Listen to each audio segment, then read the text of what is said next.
ఉండను అని అక్కడ రాయబడి ఉంది. దేవుడు ఆది అందు భూమి ఆకాశములను సృజించినప్పుడు అది నివసించడానికి ఒక నివాస యోగ్యంగా అది ఉన్నది. ఈ విధంగా ఉన్న భూమి ఆకాశములు మానవుడు నివసించడానికి ఒక నివాస యోగ్యముగా ఉన్నదని యెషయా గ్రంథంలో మనం చదువుకుంటూ ఉంటాం. అయితే ఇక్కడ దేవుడు మంచిగా ఒక సృష్టిని సృష్టించినాడు. కానీ ఆ సృష్టి ఇప్పుడు ఏమైపోయిందంటే, ఆ భూమి ఏమైపోయిందనంటే ఒక నిరాకారముగాను శూన్యముగాను ఉండెను. దానికి ఒక ఆకారం లేదు, ఒక శూన్యముగా ఉన్నది. ఏమీ అక్కడ లేదు, ఏమీ లేకుండా అది ఉన్నది. చీకటి అగాధ జలము పైన కమ్మి ఉండెను. ఇక్కడ భూమి నిరాకారంగా ఉంది, శూన్యముగా ఉంది, ఏమీ లేదు. ఈ చీకటి అగాధ జలం పైన కమ్మి ఉన్నది. దేవుని ఆత్మ జలముల పైన అల్లాడుచుండెను. అంటే చూడండి, భూమికి ఒక ఆకారం లేదు, దాంట్లో ఏమి కూడా లేదు, శూన్యంగా ఉన్నది. ఈ ఒక అగాధ జలం పైన చీకటి ఉంది. ఈ దేవుని ఆత్మ ఈ జలముల పైన అల్లాడుచున్నది. అంటే ఇక్కడ మనం గమనించినట్లయితే ఇది మనిషి యొక్క స్థితి. మానవుడు కూడా అంటే దేవుని యొక్క పోలికలోనికి లేకుండా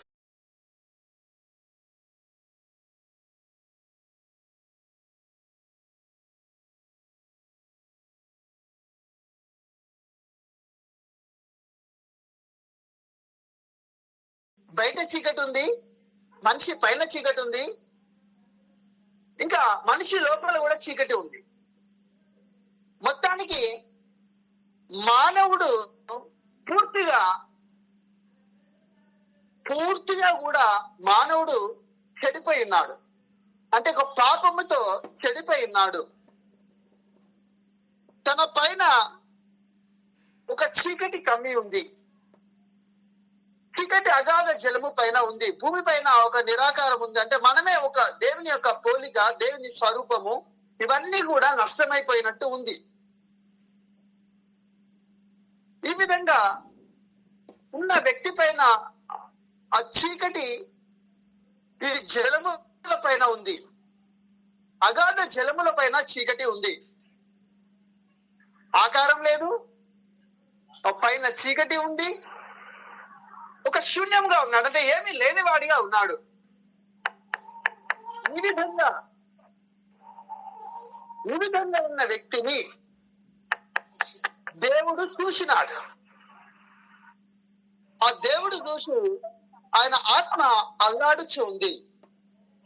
జలముల పైన దేవుని ఆత్మ అల్లాడుచు ఉంది. అంటే జలములు, ఈ భూమి మొత్తము కూడా పాడైపోయింది. అంటే మనుషులు పూర్తిగా పాడైపోయినారు. సో ఈ మనుషులను పూర్తిగా వారి హృదయం పాడైపోయింది, వారి మనసు పాడైపోయింది, వారి లోపల దేవుని పోలిక అన్ని కూడా నష్టమైపోయినాయి. ఇవన్నీ కూడా పూర్తిగా నష్టమైపోయినాయి. ఈ జలముల పైన చీకటి కమ్మి ఉన్నది. అంటే మనుషుల పైన చీకటి, పాపము మొత్తానికి కమ్మి ఉంది. ఈ విధంగా ఉన్న మానవుణ్ణి చూసి దేవుని ఆత్మ అల్లాడుచు ఉంది. దేవుని ఆత్మ ఆ జలముల పైన అల్లాడుచు ఉంది. అయ్యో, ఈ జలములను చూసి దేవుని ఆత్మ అల్లాడుచు ఉంది. అంటే దేవుని ఆత్మ బాధపడుతూ ఉంది. అప్పుడు దేవుడు చూచి, అయ్యో దీనిపైన ఒక చీకటి ఉంది, ఇది ఒక శూన్యముగా ఉంది, దీని లోపల ఒక నిరాకారము ఉంది, ఒక ఆకారము లేదు, దీనిలో ఏమి కూడా లేదు, ఒక జీరోగా ఇది ఉంది. భూమి పూర్తిగా శూన్యముగా ఉంది, నిరాకారముగా ఉంది. చీకటి జలములపై కమ్మి ఉన్నది. అగాధ జలములు అంటే లోపల ఉన్న జలములు. వీటి పైన కూడా మొత్తం ఏముంది? చీకటి ఉంది. పైన చీకటి ఉంది, లోపల చీకటి ఉంది. సో ఈ విధంగా మనిషి పైన పాడైపోయినాడు, లోపల అంతరంగంలో కూడా పూర్తిగా పాడైపోయినాడు. అంటే ఈయన లోపల ఆకారం లేదు. పైన చూస్తే ఈయన శూన్యముగా ఉన్నాడు, లోపల ఉన్న చీకటి ఉంది. సో ఈ విధంగా మనిషి పూర్తిగా ఒక పాపం అనే చీకటి చేత మానవుడు పూర్తిగా ఉన్నాడు.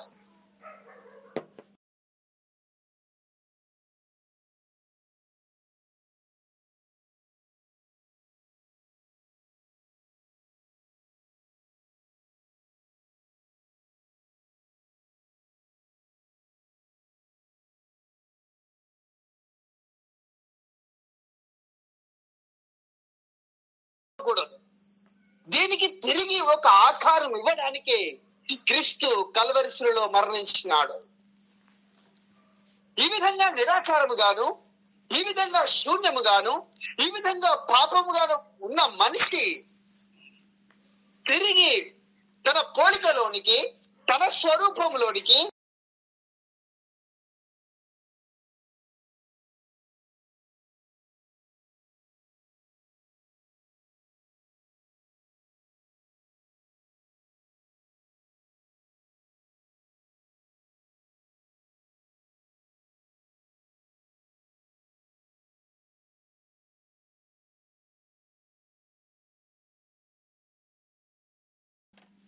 అక్కడ తండ్రి, కుమార, పరిశుద్ధాత్మ అక్కడ స్తుతిస్తూ ఉంది.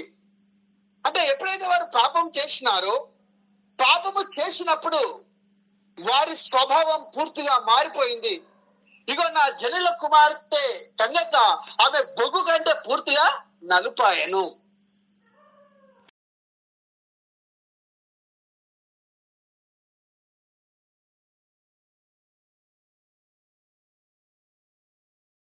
దేవునితో మాట్లాడేవారు ఎప్పుడైతే పాపము చేసినారో వారిలో ఉన్న సమస్తము దేవుని పోలిక, దేవుని స్వరూపము, దేవుని యొక్క సమస్త గుణములు వారి లోపల పూర్తిగా నష్టమైపోయినాయి. పూర్తిగా నష్టమైపోయినాయి. ఆ నష్టమైపోయిన కారణమును బట్టి వారు ఏదైనా తోటల నుండి వెళ్ళగొట్టబడినారు. ఒకప్పుడు బాగా ఉండే, ఒకప్పుడు వారి లోపల యథార్థత ఉండే, ఒకప్పుడు వారి లోపల పవిత్రత ఉండే, వారి లోపల ఒకప్పుడు పరిశుద్ధత ఉండే, ఒకప్పుడు నీతి ఉండే, ఒకప్పుడు మంచి. ఈ విధంగా దేవునికి కలిగిన సమస్తమును కలిగి ఆదామవ్వ జీవించేవారు. ఎప్పుడైతే సాతాన్ వారిని ప్రేరేపించి ఈ పండును తింటే మీరు చావనే చావరు, మీరు మీ కళ్ళు తెరవబడితే మీ దేవుని వల్ల అవుతారని ఎప్పుడైతే మోసం చేసిందో, ఆ మోసం చేసి వారు ఎప్పుడైతే ఆ మోసం చేసిన పాము యొక్క సర్పం మాట విని తిన్నారో వారి లోపల సమస్తం నష్టమైపోయింది. సమస్తం వారి లోపల నష్టమైపోయింది. వారి లోపల దేవుని పోలిక లేదు, దేవుని స్వరూపం లేదు. వారి లోపల పూర్తిగా చీకటి వచ్చేసింది. వారి లోపల వంకర స్వభావం వచ్చేసింది. వారి లోపలికి ఒక పాపము వారి లోపలికి వచ్చేసింది. ఈ విధంగా వారి లోపలికి వచ్చేసిన ఈ పాపమును పోగొట్టడానికే క్రీస్తు ఏదైతే నష్టమైపోయిందో, ఏదైతే మానవుల్లో నష్టమైపోయిందో, ఏ పోలిక, ఏ స్వరూపము ఆ మానవుని లోపల నష్టమైపోయిందో, తిరిగి ఆ స్వరూపము, ఆ పోలిక మానవునిలోనికి మానవులు తిరిగి తన పోలికలోనికి, తన స్వరూపములోనికి రావడానికే క్రీస్తు కల్వరిశిలలో మరణించినాడు.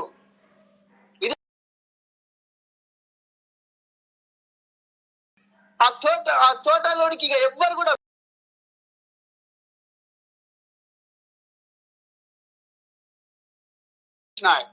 కానీ ప్రభు ఎవరైతే పరిశుద్ధత లేకుండా ఆ ఖడ్గ జ్వాల దగ్గరికి వెళ్తారో వారు అర్థమైపోతారు, వారు చనిపోతారు. కానీ ప్రభు మనల్ని ప్రేమించి, ఆ ప్రభు మనము తిరిగి దేవుని సన్నిధిలోనికి తండ్రి చేత మన ఐక్యపరచడానికి ఆ యొక్క నీపై నాపై మరణము ఉండేది. పాపమును బట్టి మనం నరకానికి వెళ్ళిపోయేవారు. కాబట్టి ప్రభు ఆ మరణము నుండి, ఆ యొక్క పాపము మనం ఎప్పుడైతే ఈ నరకమైన మరణము నుండి విడిపించడానికే క్రీస్తు కల్వరిశిలో మరణించినాడు. నిన్ను నన్ను రక్షించడానికే క్రీస్తు కల్వరిలో మరణించినాడు. ఎప్పుడైతే ఆ ఖడ్గ జ్వాల, ఆ ఖడ్గము ఎప్పుడైతే క్రీస్తుపై ఎప్పుడైతే పడిందో, అంటే ఎందుకు తనపై వేసుకున్నాడు అని అంటే, నువ్వు నరకానికి వెళ్ళిపోకుండా నీవు తిరిగి ఆయన పోలికలోనికి, ఆయన స్వరూపంలోనికి రావడానికే ప్రభు మన కోసం మరణించినాడు. తన పోలికలోనికి రావడానికే క్రీస్తు మన కోసం మరణించినాడు. మన కోసం ఆ కల్వరి శిలువలో తాను దున్నబడ్డాడు. తన రక్తమును పూర్తిగా మన కోసం ధారపోసినాడు. అంటే ఎందుకు ప్రభు ఈ విధంగా మన కోసం చేసినాడు అని ఒకసారి గమనించండి. హల్లెలూయా. అంటే దేవుడు ఎందుకు, అసలు మనిషిని ఎందుకు ఇంతగానో ప్రేమిస్తూ ఉన్నాడు, మానవుణ్ణి ఇంత ప్రేమిస్తున్నాడు. ఒక లోకంలో ఎవరిని కూడా దేవుడు ప్రేమించలేదు, ఏ జంతువును ప్రేమించలేదు, దేన్ని ప్రేమించలేదు. కానీ దేవుడు ఒక మానవుడి కోసం పరలోకమును విడిచిపెట్టి ఈ లోకంలోనికి దిగి వచ్చినాడు. దేవునికి స్తోత్రములు. ఇక్కడ మనిషిని చూస్తే పూర్తిగా మనిషిని పాపం కమ్మి ఉంది. ఈ లోకాన్ని మనము చూసినట్లయితే, వ్యక్తిగత జీవితంలో మనం చూసినట్లయితే, మనిషి లోపల దేవుని యొక్క ప్రేమ లేదు, దేవుని యొక్క స్వరూపము లేదు. దేవుని యొక్క ప్రేమ, దయ, కరుణ ఈ రోజు మనిషిలో నష్టమైపోతున్నాయి. ఈ విధంగా ఉన్న మానవుని పైన ఒక కటిక చీకటి కమ్మి ఉన్నది. ఒక చీకటి వారిపై, మానవులపై కమ్మి ఉన్నది. ఈ విధంగా పాపము చేత ఆయన పూర్తిగా ఆయన మీద అధికారి చేస్తున్న సాతాను తీసుకొని నరకానికి తీసుకొని వెళ్తుంది. కాబట్టి ఈ యొక్క మనిషి నరకానికి వెళ్ళకూడదు. ఈ మనిషిని చూసి దేవుడు బాధపడుచున్నాడు. దేవుడే బాధపడుచున్నాడు. ఆయన ఆత్మ అల్లాడుచుంది. మనిషిని విడిపించడానికి దేవుడు ఎంతో ప్రేమించినాడు. హల్లెలూయా.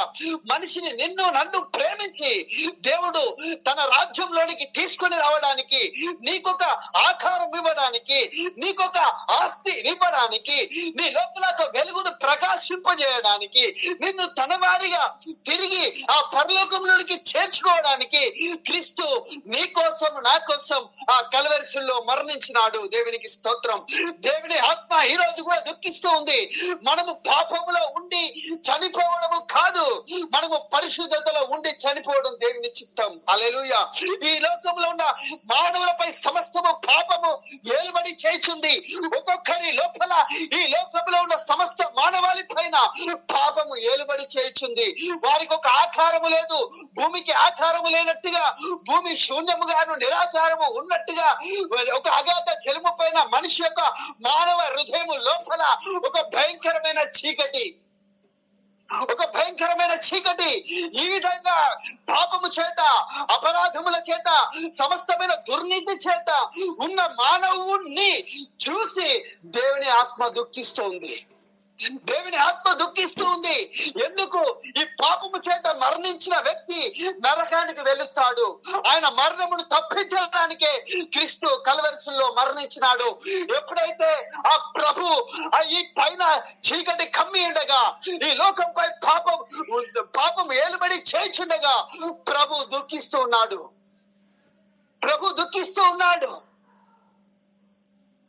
ప్రభు మనిషిని చూసి దుఃఖిస్తూ ఉన్నాడు. మానవుడు ఇంత భయంకరమైన పాపంలోనికి వెళ్ళిచున్నాడు. ఆయన పైన చీకటి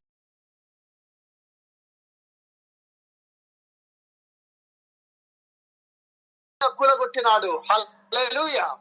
ఈ మరణ అధికారైన సాతాన్ని పూర్తిగా ప్రభు కల్వరి శిలువలో ఒక నిరాయుధాలుగా మార్చివేసినాడు. హల్లెలూయా. ఈ చీకటి ఈ పాపము మానవునిపై ఏలుబడి చేస్తుంది. ప్రభు చూసినాడు. ఈ మనిషిని ప్రభు చూసినాడు. ఈ మనిషిని ప్రేమించినాడు. నశించిన దాన్ని వెతికి రక్షించడానికే క్రీస్తు ఈ లోకంలోనికి వచ్చినాడు. శరీరంలో బాగా ఉన్నాం, మంచిగా జీవిస్తూ ఉన్నాం, కానీ మంచిగా అన్ని మనం అనుభవిస్తున్నాం. అవును, కానీ ఈ ఆత్మలో మానవుడు చనిపోయినాడు. ఆత్మలో చనిపోయినాడు. ఈ చనిపోయిన వ్యక్తి నరకానికి వెళ్ళుచున్నాడు. ఈయన పైన ఒక చీకటి అధికారం ఉంది, ఒక చీకటి అధికారం ఉంది. ఈ చీకటి యొక్క అధికారము ఈయనపై ఏలుబడి చేయించు ఉంది. ఆ చీకటి యొక్క అధికారిని, ఆ మరణ అధికారిని, ఆ మరణ యొక్క సాతాను యొక్క అధికారమును పూర్తిగా కులవట్టడానికే క్రీస్తు కల్వరిలో మరణించినాడు. హల్లెలూయా. నీలో ఉన్న మరణమును, నీలో ఉన్న శాపమును, నీలో ఉన్న దుర్నీతిని, నీలో ఉన్న పాపమును తన మీద వేసుకొని ఆ ప్రభు కల్వరిలో మరణించినాడు.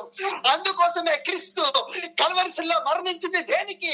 నీకు ఆశీర్వాదం ఇవ్వడానికి కాదు, నువ్వు ఈ లోకములో మంచి ఉందాతనంగా ఉండడానికి కాదు.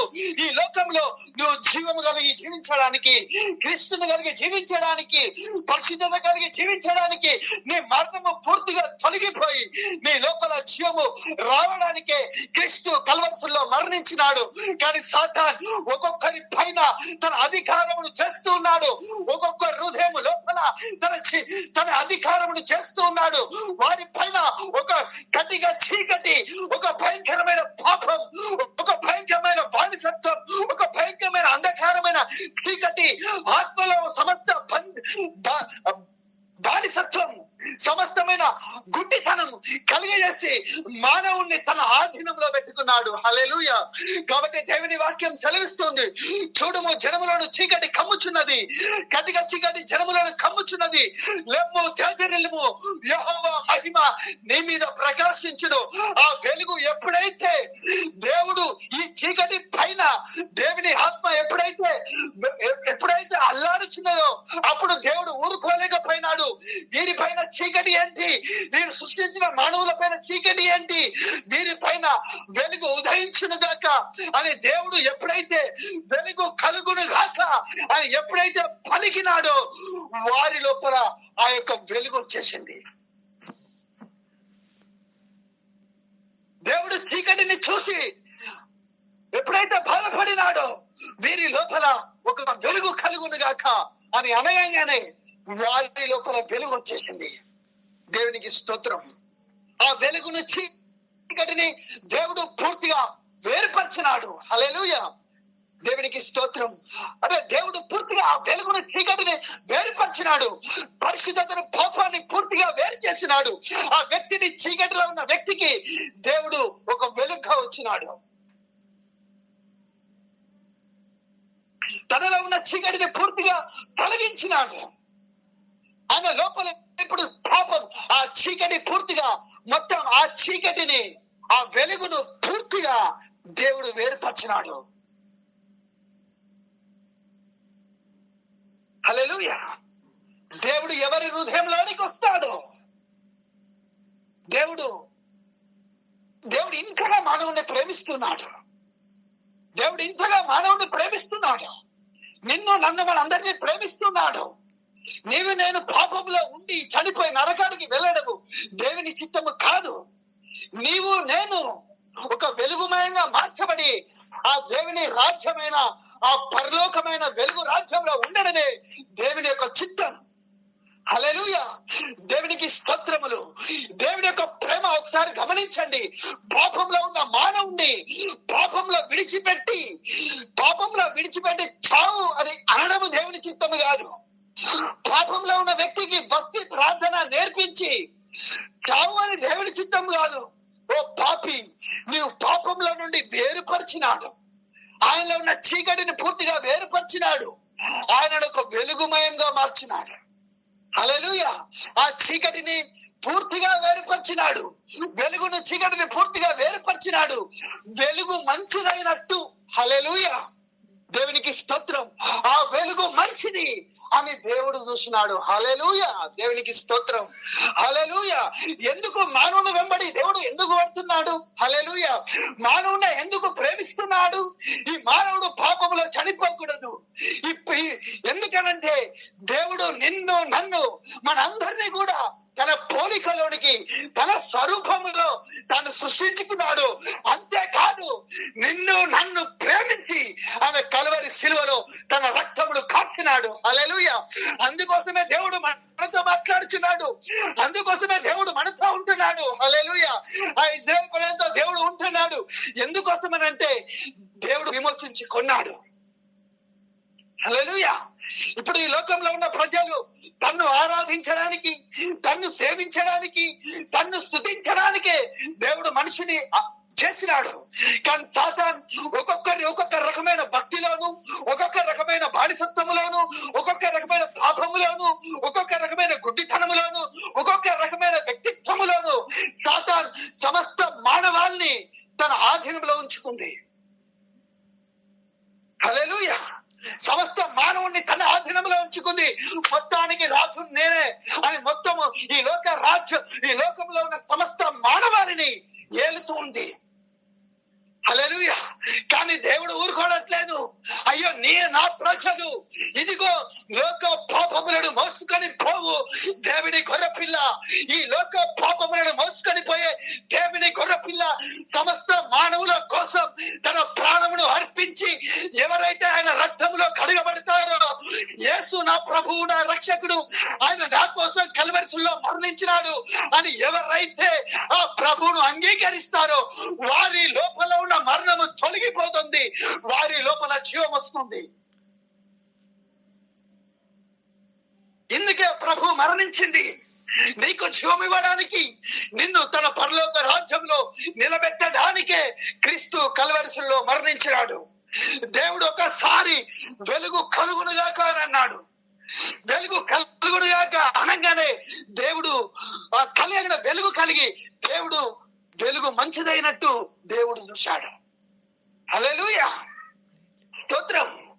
మానవుని యొక్క జీవితమును చూసి దేవుడు సంతోషించినాడు. పాపంలో ఉన్న సమస్త బానిసత్వం నుండి విడిపించి, హల్లెలూయా, ఒక తప్పిపోయిన కుమారుడు తండ్రిని, తన ఇంటిని, సమస్తాన్ని విడిచిపెట్టి జులైగా మొత్తానికి కత్తి పెట్టేసి వచ్చినప్పుడు తండ్రి ఒకసారి చూస్తున్నాడు. హల్లెలూయా. తండ్రి దగ్గర చాలా బాగున్నాడు, మంచి పనివారు ఉన్నారు, అన్ని ఉన్నాయి. కానీ ఎప్పుడైతే తండ్రిని విడిచిపెట్టి తన ఇష్టానుసారమైన జీవితమును ఎప్పుడైతే తాను జీవించాడో సమస్తము నష్టమైపోయింది. ఇదిగో తాను నష్టమైపోయినప్పుడు తాను ఏడుస్తున్నాడు, తాను దుఃఖపడుతూ ఉన్నాడు. అయ్యో నా తండ్రి ఇంటి అనేకమైన పనివారు ఉన్నారు అని బాధపడుచున్నాడు. తనకు తినడానికి తిండి లేదు, పందేట పట్టు ఉంది. అప్పుడు అంటున్నాడు, తండ్రి నీకును విరోధంగా నేను పాపం చేసినాను అని దేవునికి మొరపెడుచున్నాడు. ఇప్పుడు నీ కుమారుడు అనిపించినప్పుడు నేను యోగ్యుడను కాను అని అంటున్నాడు. హల్లెలూయా. కానీ చూడండి దేవుని ప్రేమ. హల్లెలూయా. తను దూరంగా ఉన్నప్పుడే తండ్రి కౌగిలించుకున్నాడు పరిగెత్తి రాగానే. హల్లెలూయా. తనకు వస్త్రమునిచ్చినాడు, తనకు పాదములకు జోలు తొడిగించినాడు. హల్లెలూయా. తనకు ఒక మంచి రాజవస్త్రమునిచ్చినాడు, తనకు ఒక మంచి చెప్పులు ఇచ్చినాడు, కిరీటం పెట్టినాడు. హల్లెలూయా. ఓ తప్పిపోయిన మానవుడా, ఈ రోజు తిరిగిరా నా దగ్గరికి. హల్లెలూయా. Praise the Lord. ఎందుకోసం ప్రభు ఇంతగానో ప్రేమిస్తున్నాడు అంటే ఒకటే తాను చెప్తాడు, అయ్యా నీ కోసం నా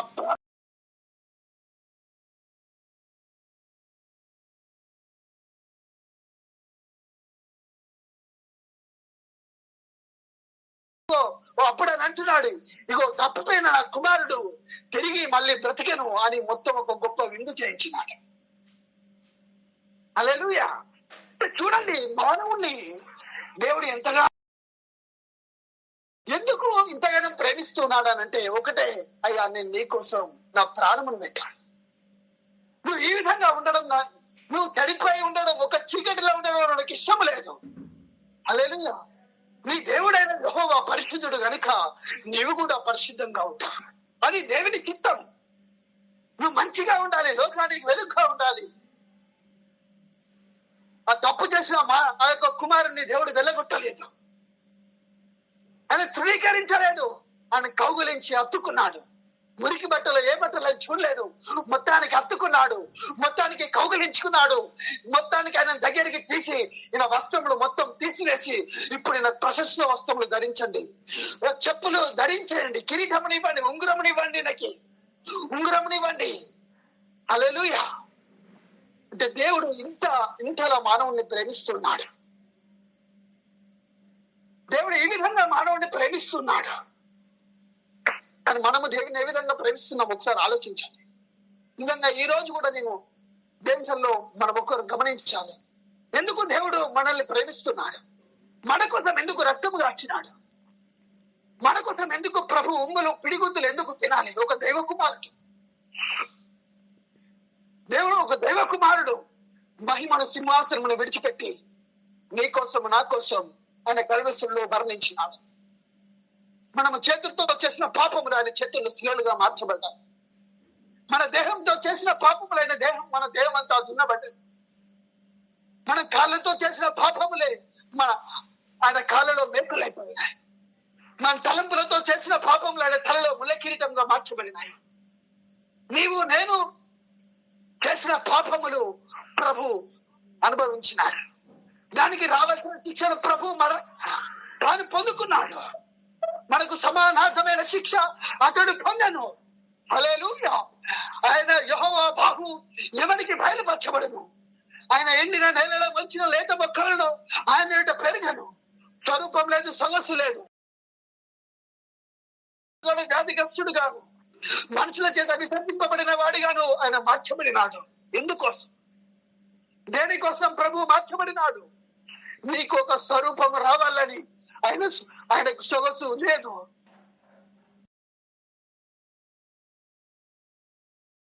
చూడనలేని వాడిగా ఉన్నాడు, వ్యసన క్రాంతుడిగా ఉన్నాడు, వ్యాధిగ్రస్తుడిగా మార్చబడినాడు. హల్లెలూయా.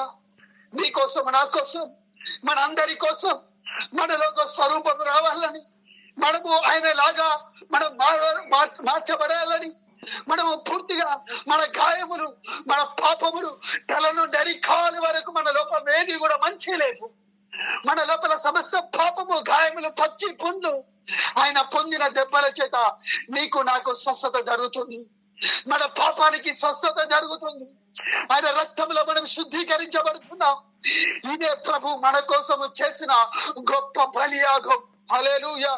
నీవు తన పోలికలోనికి రావాలని, తన స్వరూపంలోనికి రావాలని, నువ్వు తన సొగసుగా మార్చబడాలని, నిన్ను నువ్వు పూర్తిగా పరిశుద్ధంగా మార్చబడాలని, నీ లోపల పూర్తిగా చీకటి పోయి, నీ లోపల ఒక నిరాకారం పోయి, నీ లోపల ఒక శూన్యము పోయి, నీ లోపల ఒక సమస్తమైన ఒక అగాధమైన చీకటి నీలో నుండి వెళ్ళిపోయి, నీ లోపల ఒక వెలుగు రావడానికే క్రీస్తు మరణించినాడు. ప్రభు నీ కోసం మరణించినాడు. హల్లెలూయా.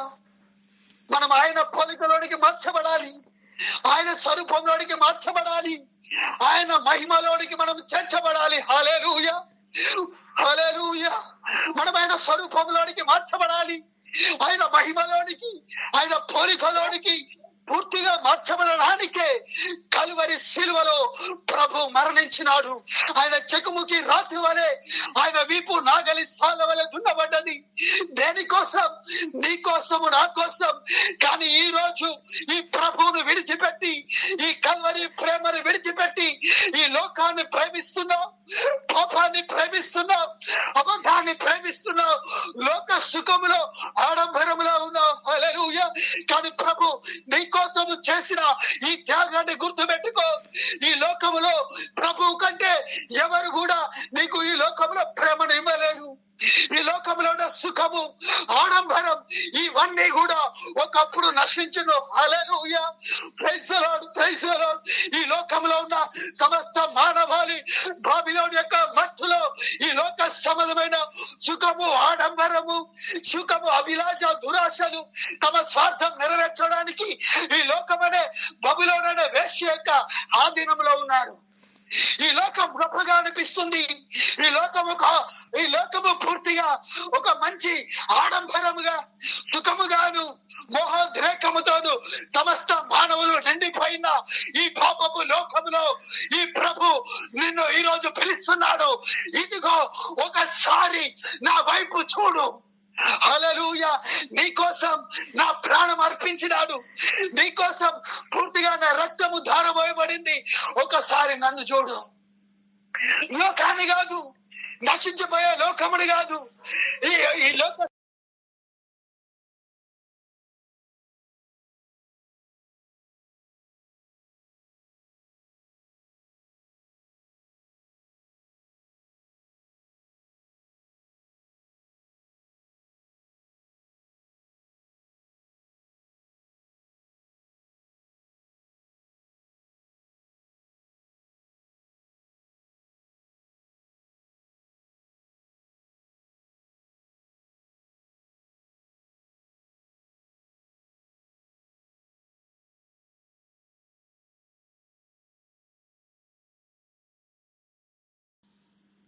లోకాన్ని విడిచిపెట్టు, పాపాన్ని విడిచిపెట్టు. ఇదిగో ప్రభువును పట్టుకో. ఈరోజు ప్రభువా, నా లోపల ఒక ఆకారమును దయచేయండి, నా లోపల ఒక అభివృద్ధిని దయచేయండి, ఒక ఆత్మీయ అభివృద్ధిని నాకు దయచేయండి, నా లోపల వెలుగును నింపండి ప్రభువా. నీవే నాలోనికి రండి ప్రభువానికి స్తోత్రములు. భక్తుడు అంటున్నాడు, యెహోవా నాకు రక్షణ, నాకు వెలుగైనాడు. ఆ వెలుగు మనలోనికి ఆహ్వానిద్దాం, ఆ రక్షణ మనలోనికి ఈ రోజు ఆహ్వానిద్దాం. హల్లెలూయా. ఆ వెలుగు నీలోనికి వచ్చినప్పుడు ప్రభు వెలుగు మంచిదైనట్టు దేవుడు చూచినాడు. ఆ వెలుగు నీలోనికి రావాలి. హల్లెలూయా. ఒకసారి ఆ కలువరి శిలువలో ఉన్న ప్రభును చూస్తే నీ చీకటి తొలగిపోతుంది, నీ లోపల వెలుగు వస్తుంది. ఆ ప్రభు నీలోనికి వస్తాడు. వెలుగంటే ఎవరో కాదు, ప్రభువే నీలోనికి వస్తాడు. దేవుని ఆత్మ ఈరోజు దుఃఖపడుతుంది. మానవుడు సమస్త పాపము చేత ఉన్నాడు, చీకటి మానవుని కమ్మి ఉన్నది. దేవుడు చూసి బాధపడుచున్నాడు. అందుకే నశించిపోయిన దాన్ని వెతికి రక్షించడానికి మనుష్య కుమారుడు ఈ లోకంలోనికి వచ్చినాడు. మన కోసం తన ప్రాణమునిచ్చి తన వారిగా చేసుకోవడానికే క్రీస్తు కల్వరిలో మరణించినాడు. హల్లెలూయా. ఒకసారి మనము ఆ ప్రభు వైపు చూద్దాం. ప్రభువా, నాలో నీ వెలుగును నింపండి ప్రభువా. దేవుడు దుఃఖపడుచున్నాడు. ఆ పరిస్థితిని చూసి ప్రభు దుఃఖపడుచున్నాడు. లాజరు మరణించినాడు. మరణించినప్పుడు మార్త మరియా ఏడుస్తున్నారు. అక్కడ ఉన్న జనాలు అందరు కూడా ఏడుస్తున్నారు. చివరికి ప్రభు కూడా ఏడుస్తున్నాడు. అయ్యా, నీ మహిమను కనపరచు, ఈ లాజరును బ్రతికించు ప్రభువా అని దేవుడు ప్రార్థిస్తున్నాడు. హల్లెలూయా. దేవానికి స్తోత్రం, స్తోత్రం, స్తోత్రం. హల్లెలూయా, హల్లెలూయా, హల్లెలూయా, హల్లెలూయా, హల్లెలూయా. దేవుడు కూడా అపరాధముల చేత, పాపముల చేత మరణించిన వ్యక్తికి జీవము కావాలి. ఈయన వెలుగులో జీవం ఉన్నది. ఎప్పుడైతే ఆ మరణించిన లాజరును చూసి అందరూ ఏడుస్తున్నారు, బంధువులు ఏడుస్తున్నాడు, మరియా ఏడుస్తుంది, అందరూ కూడా ఏడుస్తున్నారు. హల్లెలూయా. ప్రభు కూడా ఏడుస్తున్నాడు. అక్కడ బంధించబడి ఉన్నాడు, సమాధిలో పెట్టబడి ఉన్నాడు. 3 రోజులైంది. హల్లెలూయా. నువ్వు ఎన్ని రోజులు చర్చకు వెళ్ళవచ్చు, నువ్వు ఎన్నో రోజులకు సమస్యలే ఉండవచ్చు, కానీ నీ పరిస్థితిని చూసి ప్రభు ఏడుస్తున్నాడు. నీ లోపల ఉన్న హృదయాన్ని చూసి దేవుడు ఏడుస్తున్నాడు. నువ్వు పైకి బాగానే ఉన్నావు, కానీ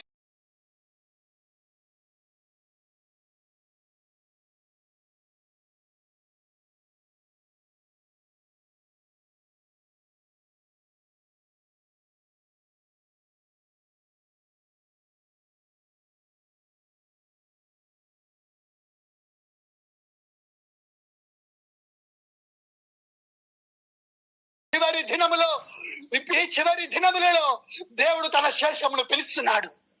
హల్లెలూయా. దేవుని కుమారుని స్వరం వినబడే సమయం ఆసన్నమైనది. ఎవరైతే దేవుని స్వరమును వింటారో వారు ఏ స్థితిలో ఉన్నా, ఏ యొక్క పరిస్థితిలో ఉన్నా, ఏ మరణకరమైన పరిస్థితిలో ఉన్నా, ఏ చీకటి పరిస్థితిలో ఉన్నా, ఏ బందీ గృహంలో ఉన్నా, ఏ గుడ్డితనంలో ఉన్నా, నువ్వెక్కడ బంధించబడి ఉన్నా, దేవుని కుమారుని స్వరం ఆ లాజరు విన్నప్పుడు, ఎప్పుడైతే ఆయన ఎప్పుడు తన జీవము పొందుకొని బయటకు వచ్చినాడో, ఇప్పుడు దేవుని స్వరం నీవు వింటే ఈ చివరి దినములో నువ్వు జీవమును పొందుకుంటావు. హల్లెలూయా. ఇది చివరి గడియ. దేవుడు అతి త్వరగా రాబోతున్నాడు. ఆయన ద్వారం యొద్దనే నిలబడి ఉన్నాడు. కాబట్టి ఒకసారి ఆ లాజరును ప్రభు పిలిచినప్పుడు ఆ సమాధిలో నుండి జీవము పొందుకొని, ఆ చచ్చిన తన ఆత్మకు జీవము పొందుకొని ఆ సమాధిలో నుండి లాజరు బయటకు వచ్చినాడు. ఎవరైతే క్రీస్తు స్వరం వింటారో, ఎవరైతే ప్రభు స్వరం వింటారో వారు జీవము పొందుకొని వారిని కమ్మిన సమస్త యొక్క ఆ ముద్ర కురగొట్టి బయటకు వస్తారు. హల్లెలూయా. దేవునికి స్తోత్రం. హల్లెలూయా. ఆ ముద్ర పగిలిపోతుంది. సమస్తలు కాదు, ఇప్పుడు దేవుడు తన పరిశుద్ధాత్మ ద్వారా సమస్తలు కట్టడానికి కాదు, దేవుడు తన రాజ్యమును కట్టడానికే దేవుడు తన శక్తిని, తన పరిశుద్ధాత్మ శక్తి ద్వారా ఇప్పుడు ఒక్కొక్కరిని పిలుస్తున్నాడు. హల్లెలూయా. సమాధిలో ఉన్నవానికి జీవం ఇవ్వడానికి, గుడ్డివానికి చూపునివ్వడానికి, బందీ గృహంలో ఉన్నవాడిని విడిపించడానికి, తెరలో ఉన్నవాడికి విడుదల, బందీ గృహంలో ఉన్నవానికి బయటికి లాగడానికే క్రీస్తు ఆ కల్వరి శిలువలో మరణించినాడు. ఈరోజు నువ్వు సమాధి స్థితిలో ఉంటే ఒకసారి ఆ ప్రభు స్వరం విను. ఆ లాజరు విన్నట్టుగా నువ్వు విను. నువ్వు సమాధిలో నుండి బయటకు వస్తావు. నువ్వు ఎక్కడ సమాధి చేయబడ్డావు, ఆ సమాధిలో నుండి బయటికి వస్తావు. ఇవన్నీ చూస్తే దేవునికి స్తోత్రం. దేనికి ప్రభు నిన్ను ప్రేమించినాడు. హల్లెలూయా. ఇక్కడ చూడండి, దేవుని ప్రేమ ఏ వ్యక్తి కూడా నశించిపోవు, ఏ వ్యక్తి కూడా నశించిపోకూడదు. అందరూ అంతటా మారవంతు పొందవాలనని దేవుడు తన దీర్ఘశాంతాన్ని చూపిస్తున్నాడు. హల్లెలూయా. కాబట్టి లోకాన్ని ఇది వ్యర్థం, ఇది వేస్ట్. ఇందులో నువ్వు ఎంత ఉన్నది వ్యర్థం. నువ్వు ఎన్ని సంపాదించినా, ఎంత పేరు ప్రఖ్యాతలు సంపాదించుకున్నా, దేనికోసం? నువ్వు చచ్చిపోయిన తర్వాత నీకు ఏమీ లేదు. నీ శరీరం చచ్చిపోయినప్పుడు, నువ్వు సమాధి అయిపోయేటప్పుడు అన్ని కూడా నశించిపోతాయి. దీని గురించి చింత మర్చిపో. దీని గురించి సమస్తాన్ని పక్కన వేస్ట్. వ్యర్థం, వ్యర్థం, వ్యర్థం, సమస్తము వ్యర్థం. ఈ లోకాన్ని, పాపాన్ని విడిచిపెట్టి ప్రభువును పట్టుకోవాలి. నిత్య జీవం వస్తుంది. హల్లెలూయా. క్షేమైన దానికోసం కష్టపడకు, క్షేమైన దానికోసం కష్టపడకు. ఆ క్షేమైన మరణం ఇస్తుంది. ఆ క్షేమైన దానికోసం కష్టపడు, నీకు నిత్య జీవం వస్తుంది. హల్లెలూయా. ప్రభు కోసం ప్రయాసపడదాం. కొద్ది రోజుల జీవితం ప్రభు కోసం, ఆయన ప్రభు కోసం మనం జీవిద్దాం. ఈ లోకంలో సమస్తం వ్యర్థం. ఈ లోకం నిన్ను ఆకర్షించేదిగా, ఈ లోకం నిన్ను మోసం చేసేదిగా ఉంటది. హల్లెలూయా. ఈ లోకం నీకు అందంగా ఉంటది, కానీ ప్రభు కల్వరి శిలువలో నీకోసం అందవిహీనంగా మార్చబడ్డాడు, నీవు అందంగా మారడానికి. హల్లెలూయా. కానీ సాతాన్ ఈ లోకమును ఒక అందంగా చూపిస్తూ ప్రభువునే మోసం చేసింది. అవన్నీ మహిమ మొత్తం ఒకసారి చూపించి, నాకు మొత్తం ఈ రాళ్ళను రొట్టెగా మార్చుకొని తిను, ఇగో పర్వతం నుండి కిందికి దిగు, దున్నుకుడు గొప్పవాడు. అంటే ఇందులో ఉన్నాయి 3: శరీరాశ, నేత్రాశ, జీవపు డంభం. ఆ ఘట సర్పమే క్రీస్తుని కూడా మోసం చేయడానికి వచ్చింది. కానీ ఆ ఘట సర్పంతో దేవుడు యుద్ధం చేసినాడు. ఆ సాతాన్ని పూర్తిగా నిరాయుధాలుగా మార్చేసినాడు. ఇప్పుడు దానిపై జయం అందుకున్నారు. ఎవరైతే ప్రభునందు విశ్వాసం ఉంచుతారో, ప్రభునందు ఒక నిజమైన విశ్వాసం ఉంచుతారో, వారికి కూడా జయం దొరుకుతుంది. ఇప్పుడు కూడా సాతాను విధంగా మోసం చేస్తుంది జనముల లోకంలో. శరీరాశ, నేత్రాశ, జీవపు డంభం, పేరు, ప్రఖ్యాత, ఆడంబరము, సుఖము, ఇవన్నీ మొత్తానికి ఆయనను బంధించి పెట్టేసి, తనపై ఒక పాపమును కమ్మి వేసి, తను ఏ విధంగా ఏమీ లేనివాడిగా ఉంది చేసేసింది. కానీ దేవుడి వాక్యం సెలవిస్తుంది, ఏమీ లేని దాని నుండి దేవుడు సృష్టించినాడు. హల్లెలూయా. నీకు ఒకసారి ఆశ ఉంటే, ప్రభు మా లోపల ఏమీ లేదు, ఆ చచ్చిపోయిన ఎముకలు ఏమీ లేదు, జీవం లేదు, ఏం లేదు, వాటి లోపల ప్రవచిస్తున్నాడు. ఏజ్కేలు ఎప్పుడైతే ప్రవచిస్తున్నా గడగడగడ శబ్దం వచ్చింది, మాంసం వచ్చింది, నరములు వచ్చినాయి, వాటి లోపలికి శివవాయువు వచ్చేసి సైన్యంగా మార్చబడ్డాయి. ఏమీ లేదు, చచ్చినాయి. కానీ ఇప్పుడు కూడా నీకు ఆశ ఉంటే, ప్రభువా నన్ను జీవం కలిగిన వాడిగా, నన్ను వెలుగ్గా, నాకు ఒక ఆకారం లేదు, ఏమీ లేదు ప్రభువా, నన్ను ఒక ఆకారము కలిగిన వాడిగా నన్ను చేయండి అని దేవుని మనం ప్రార్థించినప్పుడు, దేవుడు తప్పనిసరిగా దేవుడు తన కార్యమును ఈ రోజు నీ జీవితంలో చేస్తాడు. మనము దీనికోసం కాదు, లోకం కోసం మనం కాదు, మనం బ్రతకడానికి చేసుకో అంతే. దీనికోసం ప్రయాసపడవలసిన అవసరం మనకు అవసరము లేదు. ఎందుకనంటే ఇది ఎంత ప్రయాసపడి నువ్వు ఎన్ని చేసినా ఇక్కడనే విడిచిపెట్టి వెళ్ళవలసింది. ఎందుకంటే వినండి, ధనాశ సమస్త కీడులకు మూలం. దానివల్ల అనేకులు విశ్వాస భ్రష్టులైపోయింది.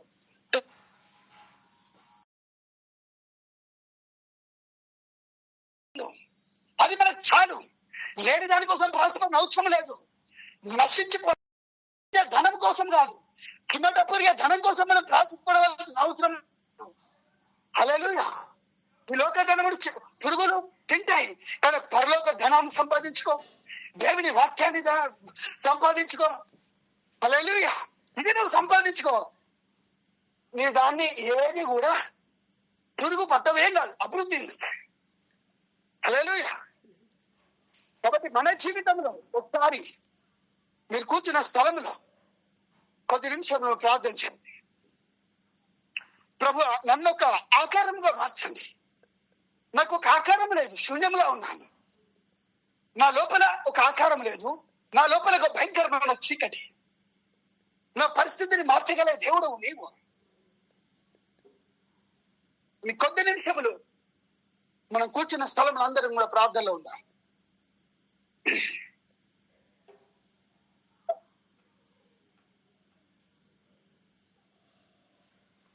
హల్లెలూయా, హల్లెలూయా, హల్లెలూయా. స్తోత్రం, స్తోత్రం, స్తోత్రం ప్రభువా. హల్లెలూయా, హల్లెలూయా, హల్లెలూయా, హల్లెలూయా. స్తోత్రం, స్తోత్రం, స్తోత్రం, స్తోత్రం ప్రభువా. స్తోత్రం, స్తోత్రం, స్తోత్రం. విన్న వాక్యాన్ని బట్టి ఎవరైనా ప్రార్థన చేయండి.